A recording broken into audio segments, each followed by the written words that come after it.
சென்னை போரூரில் இருந்து வடபழனி மார்க்கத்தில் தற்பொழுது மெட்ரோ ரயில் சோதனை ஓட்டமானது தற்பொழுது தொடங்கியிருக்கிறது. ஏற்கனவே ரயில் என்ஜின் சோதனை ஓட்டம் நடைபெற்ற நிலையில் தற்பொழுது முழு ரயிலும் சோதனை ஓட்டம் நடைபெற்று வருகிறது. அந்த காட்சிகளும் வெளியாகி இருக்கிறது. அண்மை செய்தியாக நாம் பார்த்துக் கொண்டிருக்கிறோம். இது குறித்த கூடுதல் விவரங்களை செய்தியாளர் நௌஷாத் வழங்க நாம் கேட்கலாம். வணக்கம் நௌஷாத், கூடுதல் விவரங்கள்.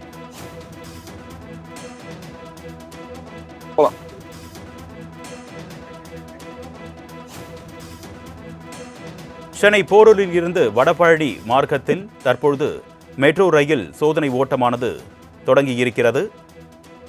தொடர்பான அண்மை செய்தியை நாம் பார்த்துக் கொண்டிருக்கிறோம். சென்னையின் முதல் இரட்டை அடுக்கு மெட்ரோ மேம்பால வழித்தடமாக இது கருதப்படும் நிலையில் தற்பொழுது அதன் சோதனை ஓட்டமானது தொடங்கியிருக்கிறது. இது குறித்த கூடுதல் விவரங்களை செய்தியாளர் நௌஷாத் வழங்க நாம் கேட்கலாம். வணக்கம் நௌஷாத், இந்த சோதனை ஓட்டம் தொடர்பான கூடுதல் விவரங்கள். வணக்கம் அருணேஷ். சென்னையின் இரண்டாம் கட்ட மெட்ரோ ரயில் போக்குவரத்து திட்டத்தின் மிக முக்கிய மைல்கல்லாக கருதப்படும் போரூர் வடபழனி வரையிலான 7 கிலோமீட்டர் வழித்தடத்தில் முதல் முறையாக இன்று சோதனை ஓட்டம் நடைபெறுகிறது. மேலும் சென்னை இரண்டாம் கட்ட மெட்ரோ ரயில் திட்டம் மெரினா பூந்தமல்லி வரை 26 கிலோமீட்டர் தொலைவில் அமைய உள்ளது.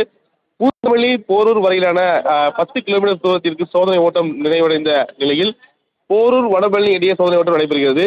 சென்னையின் முதல் 2 அடுக்கு மெட்ரோ மேம்பால வழித்தடமாகும். கீழடுக்கில் வாகனங்களும் மேலடுக்கில் மெட்ரோ ரயில்களும் செல்லும் வகையில் வடிவமைக்கப்பட்டுள்ளது.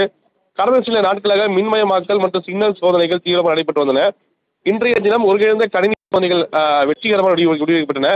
பூந்தமல்லி மற்றும் போரூர் பகுதியிலிருந்து வடபழனி வழியாக நகரின் மையப்பகுதிகளுக்கு வந்து செல்பவர்களுக்கு போக்குவரத்து நெரிசலிலிருந்து பயணிக்கும் வகையில் வழிவகை தெரிவிக்கப்படுகிறது. இந்த வழித்தடம் செயல்பாட்டிற்கு வரும்போது ஆற்காடு சாலையில் ஏற்படும் போக்குவரத்து நெரிசல்கள் பெருமளவு குறையும் என எதிர்பார்க்கப்படுகிறது. மேலும் இது மிக முக்கியமாக சொல்லணும்னால் மக்களுக்கு மிகப்பெரிய வரப்பிரசாதமாக தான் பார்க்கப்படுகிறது தெரியப்பட்டிருக்கிறது. மேலும் இந்த ரயில் வரும் வழியை பொறுத்தவரைக்கும் குறிப்பாக போரூர் சந்திப்பிலிருந்து ஆலப்பாக்கம், காரப்பாக்கம், வலசரவாக்கம், ஆழ்வார்த்திநகர், சாலிகிராமம், வேரவுஸ், சாலிகிராமம், வடபழனி வந்து அடையும் என்ற அளவுக்கு இந்த சோதனையாட்டம் நடைபெற்றிருக்கிறது. அர்ணேஷ், கூடுதல் விவரங்களுக்கு நன்றி நௌஷாத்.